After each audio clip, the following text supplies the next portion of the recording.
and welcome to Teaching for Success. I'm your host, Rosa Kemirembe, and today we're diving into a powerful discussion about how parents can shape their children's success, not just in school, but in real life. Our topic today is raising thinkers, turning everyday moments into lifelong lessons. Learning doesn't stop at school. In fact, some of the most impactful lessons happen outside the classroom, in supermarkets, on the streets, in our kitchens, and during family road trips and many other places.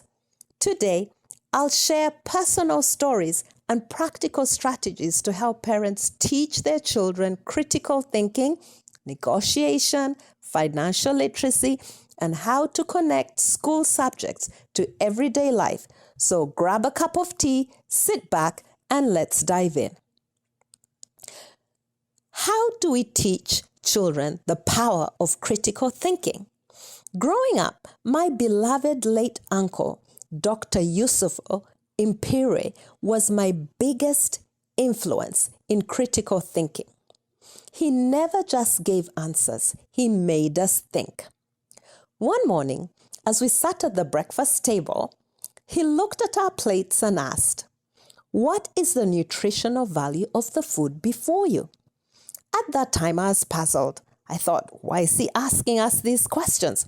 All we want to do is eat our breakfast.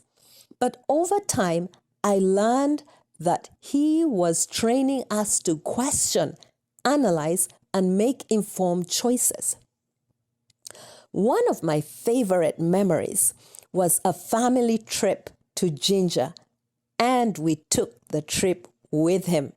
We watched canoes go down the River Nile, and my uncle turned this simple experience into a profound lesson. He asked, "What is buoyancy?"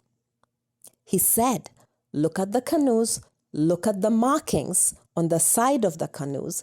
Think, what is keeping that canoe afloat?"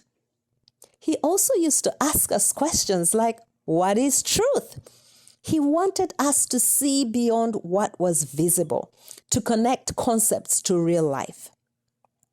As parents, we need to model curiosity to our children and encourage them to question everything, not to be skeptical, but to seek understanding. Next time your child asks, "Why is the sky blue?" instead of just answering, ask them, "What do you think?" and guide them to find the answer. Financial literacy and negotiation skills are something that we can teach our children. One of the best places to teach negotiation skills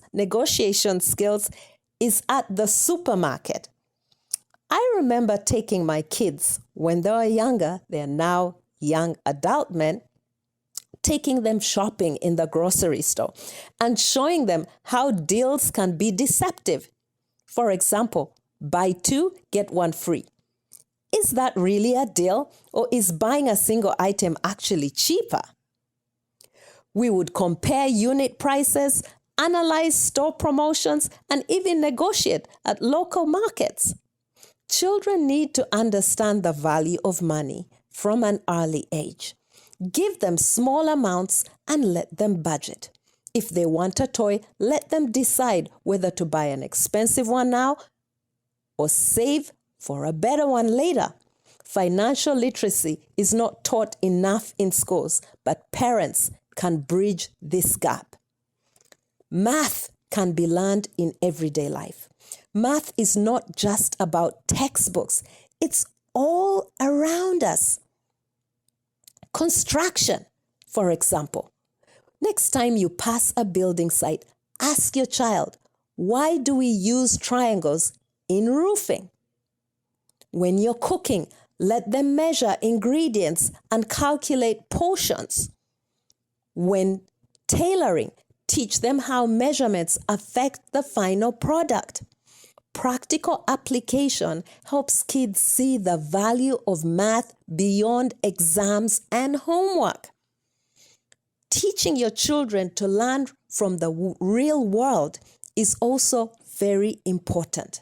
School doesn't have to be the only learning space for our kids. Take your kids to work on weekends so they can see different professions in action.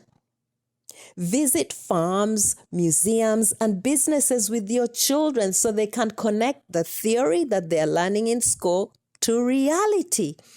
Teach them to read street signs when they're little and billboards. Improving literacy naturally. If they're in kindergarten, teach them to identify letters and their sounds in words as they walk on the streets or drive on the roads. Play word games on road trips. Ask what words sound the same but have different meanings, like bow as in bow tie, or bow as in to bow before a dignitary. We all know they all have the spelling B-O-W. Encourage your children to research and encourage digital literacy.